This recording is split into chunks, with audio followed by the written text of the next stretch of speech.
Achim Karim, how are you? Hope you had a great day. Wanted to answer an amazing question about who the Yetzer Hara is, Hashem Yishmor. What's his story? That's the exact words of the question. Well, there are less and less people that believe that the Yetzer Hara actually exists. On one end, they say, no, Kvod Harav was the Yetzer Hara that did it. I didn't mean to. Okay, but the Yetzer Hara, 25 years in Mechalel Shabbat, how much Yetzer Hara? At some point, you got to beat him. That's the reality of the things. But yes, all of us have a Yetzer Hara.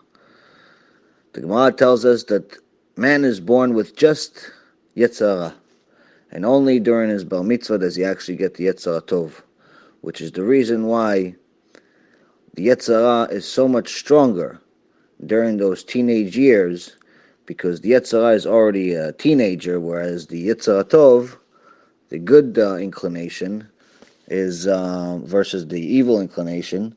The good inclination is so young and so immature. So it takes a lot of mitzvot and a lot of Torah in order for us to beat the Yetzer Hara. But we have to understand, in order for us to beat the Yetzer Hara, we have to understand what we're dealing with here. In the Gemara Brachot, tractate of Brachot, it says that Hashem created the Yetzer Hara, created the evil inclination, the Satan and the Malach HaMavet, the Satan and the angel of death, are all the same thing. And this was created at the beginning of time. The first Yetzer Hara was in the serpent, in the snake, who made the first official sin in history by saying Lashon Hara about Hashem himself.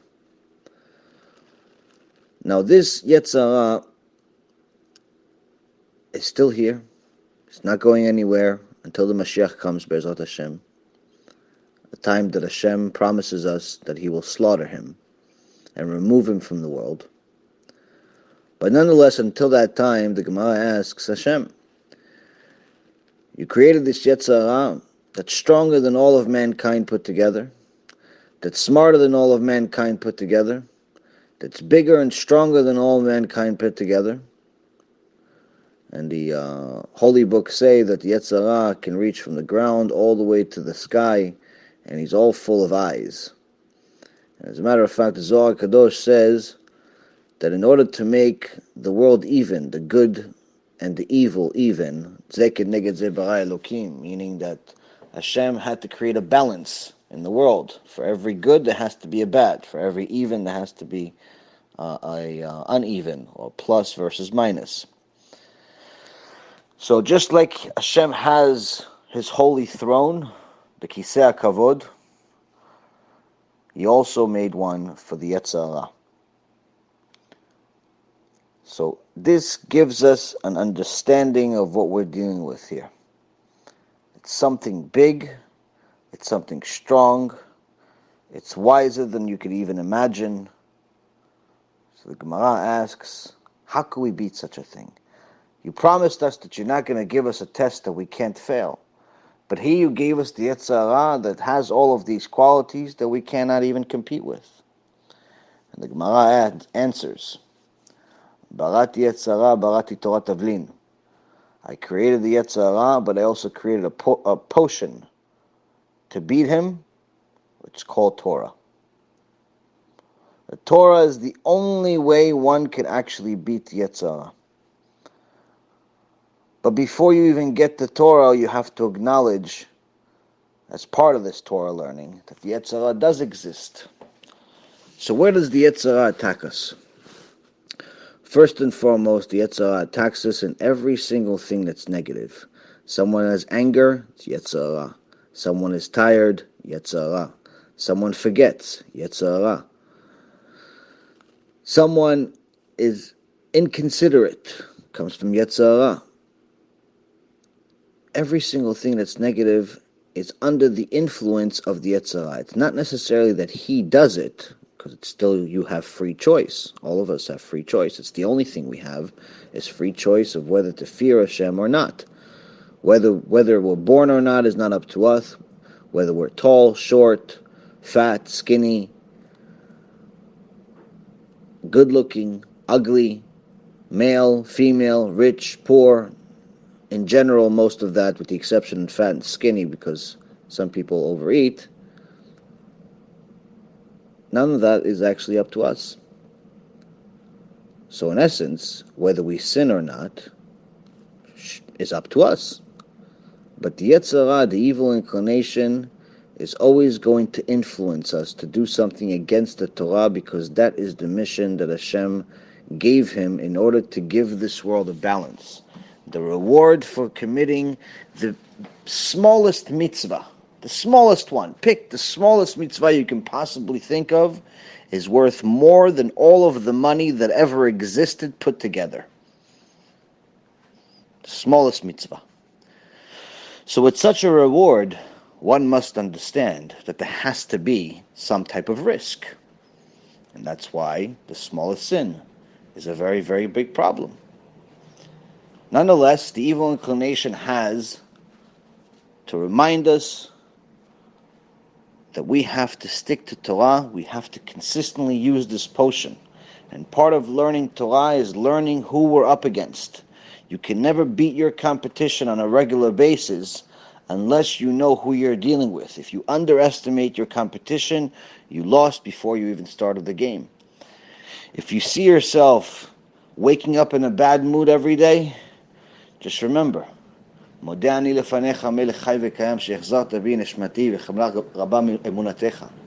thank you, Hashem, for returning my soul, because just moments ago I was dead, and the Yetzer Hara is trying to make me forget it. So the first thing we say is we thank Hashem that He brought us our neshama back to our bodies, and focus on the gratefulness that we're supposed to have versus the bad mood, the Tisha B'Av that we're waking up with. If you see yourself getting angry very quickly, look at what you're getting angry at. Is what you're getting angry at really worth it? Do you know that being angry is like drinking poison but expecting the other guy to die? It makes no sense. Why get angry? Because the Yetzer Hara wants you to get angry. Because if you get angry, according to the Ramban, who wrote in the Igeret Ramban, the letter that he wrote to his tzaddik son, all types of Gehenom control him. When someone gets angry, it's the worst midah, and all types of Gehenom control him. So what does it mean, all types of Gehenom control him? Every single moment a person commits a mitzvah, they create themselves an angel that's going to influence them for good, that's going to protect them. But, as we said, everything has to be even, on an even playing field. Every time one makes a sin, he creates himself a bad angel. And that bad angel will drag him down and try to influence him and overpower him to make even more sins. Which means when a small little discussion gets out of hand and someone says an off comment and curses the other person, that's one sin. When that one sin is committed, that person already has lost control. And then it becomes another curse, and another yell. And the next thing you know, all types of Gehenom are controlling him. This is the reason why we have to be very, very careful with anger. Very, very careful. When we're fighting against the Yetzer Hara, and Hashem told us exactly how. If you read my Torah on a day-to-day basis, like you're commanded to anyway, you're commanded. It's not a hobby to learn Torah. It's not a side project to learn Torah. The fact that you're listening to this video right now, to this audio right now, is learning Torah. There's all forms of learning Torah. You could listen to audio of Torah. You could watch a video of Torah. You could go to a lecture of Torah. You could read a book. But you have to learn Torah every single day, and you have to make time to learn Torah. As Rabbi Ephraim said in a lecture that we just published this morning, one of the main questions they ask somebody after they die is, did you make time to learn Torah? Permanent time. You have to make some type of time during the day and some type of time at night. Hashem is not telling you this because He needs your Torah. Hashem is telling you this because He knows that you need this Torah. So in order for us to battle this huge evil inclination, we have to first start with learning Torah. But some of us can't learn as much Torah as we would like. We like it, we enjoy it, we love it, but our evil inclination is too strong at this point. The amount of sins we've made in our life has built something called klipot, which is in essence literally translates to peel, that is covering our soul. So in order for us to learn Torah, we have to first unpeel ourselves, unpeel this sin. So we open a book, before we read the book, if we were reading the newspaper, we could read the newspaper for 5 hours. Because the Yetzer Hara doesn't care about you reading the newspaper. He doesn't care about you watching TV. He wants you to watch TV. He wants you to work for him. He wants you to watch all the immodesty. He wants you to watch and waste your life with sports. He wants you to play video games and card games and all of those things, because that's, in essence, that's what he wants you to do. That's his job. But on the other hand, if you open a Sefer Torah, in the beginning, if you were like me when I first started my tshuva, 5 minutes, sleeping. Not sleeping the whole day, couldn't even go to sleep if I wanted to. But if I open a Sefer Torah or go to a lecture, 5 minutes, fall asleep. Why? Because so many sins that we consumed and acquired, unfortunately, throughout our lives without knowledge. So at the beginning, you have to fight it. Learn that 5 minutes. That 5 minutes is taking off one thick peel. The next thing you know, you're going to learn 6 minutes. It's another peel. Next, 10 minutes. It's another peel. Before you know it, you're able to learn comfortably for a half hour. Next thing you know, an hour. And Be'ezrat Hashem, much, much more.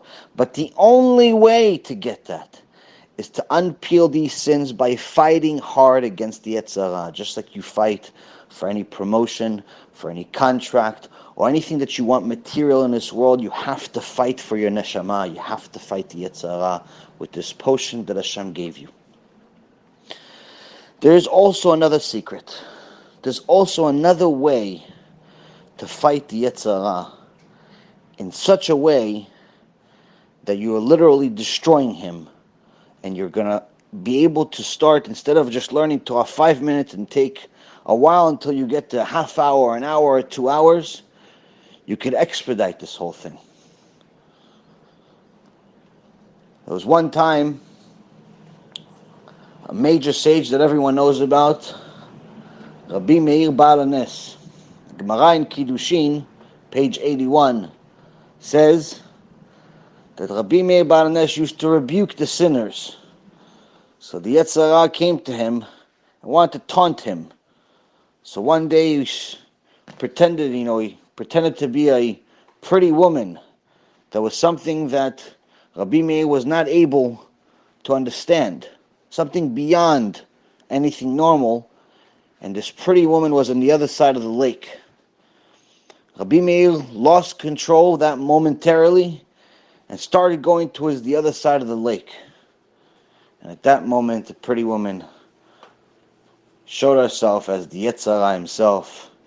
And the Satan said, if they didn't say in Shamayim, in heaven, be careful of Rabbi Meir, his Torah is very precious to us, I would slaughter you right now for the sin you're about to make.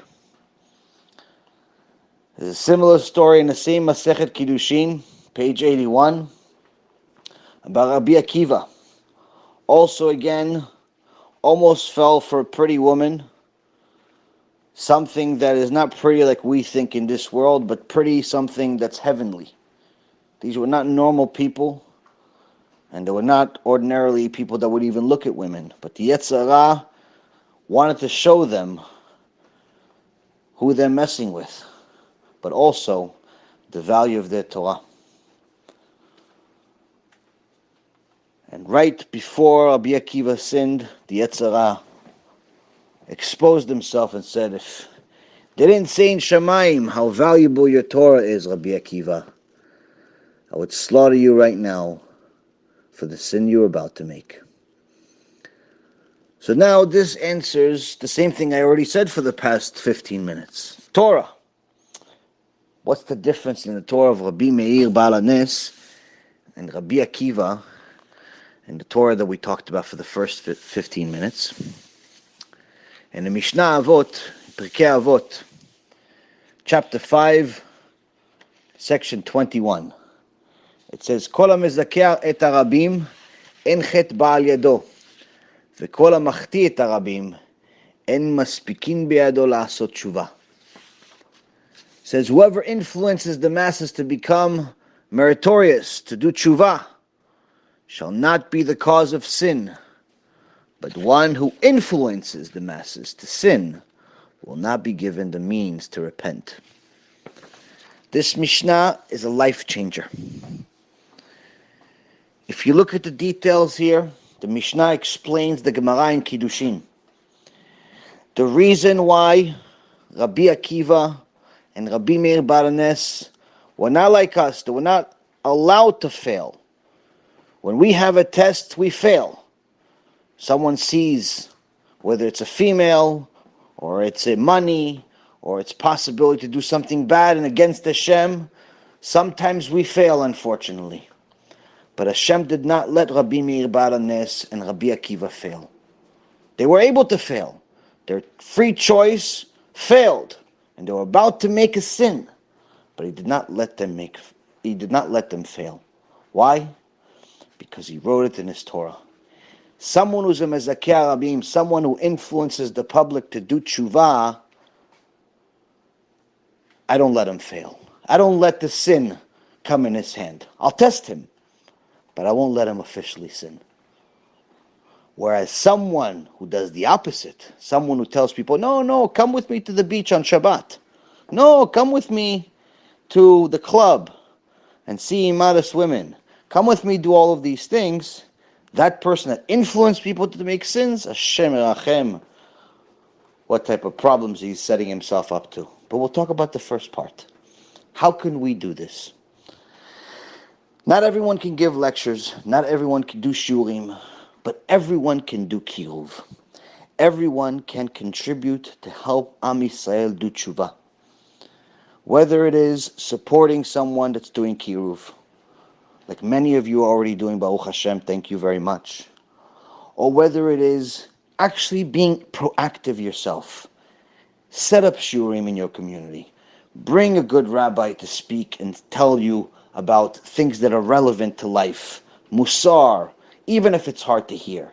Don't learn about etrogim and things that are not relevant to your life. Learn about things that are relevant to your life. The stuff that pinches your heart. Set up the lectures. If setting up lectures is not enough, or you can't do it, support some discs. Get some discs. Be'ezrat Hashem, we're setting up a disc drive coming up later this week, within the next couple of days. Be'ezrat Hashem, we're going to be printing our first set of CDs. Anyone that wants to support it is more than welcome to. It's only $1 per CD, and it's Be'ezrat Hashem. We're going to swamp the world with these CDs. We'll do a tshuva revolution. You all can be partners. Each person that contributes to a CD and someone does a tshuva, it goes into your account, my friends. Every mitzvah that they will ever do, every mitzvah that they ever contribute to, goes into your account. You officially become a partner in kiruv. You contribute to CDs. You give someone, the CD costs $1. You give it to him. Next thing you know, he watches it. He does tshuva. You bought yourself the next world. If you can't do a CD, you don't have money, you don't feel like it, you don't believe it, whatever the reason is, whatever the Yetzer Hara is going to convince you is true, to you it's going to be true. So I got something easier for you. This is the same thing that I said to the Talmidim in the Kollel, in Netanya, Israel. The Gemara Masechet Avodah Zarah says, someone who learns Torah and does not teach, does not share it, is like someone who does not have a God. You learn Torah, you watch the video for 5 minutes, you listen to this clip for 20 minutes, You watched a Rabbi Mizrahi or Rabbi Ephraim Kachlon or Rabbi Zamir Cohen or perhaps one of my shiurim online. Be a good Jew. Be a good Gentile. Take the link, copy, and paste it all over Facebook, all over Twitter, all over social media. Send it on text. Spread it around the world. 5 minutes a day. Find a clip that you've watched. Find something that you've watched and spread it amongst the world. Show the world the Torah for 5 minutes a day. 5 minutes a day of kiruv can get you into a situation where, just like this Mishnah in Pirkei Avot says, En chet ba'al yado, no sin will come to him. Why? Because if he cares enough to save my children, I'll care enough to save him when the time comes. Chazakim u'buchim, thank you for learning with me, and may Hashem continue to bless you. Kol tuv.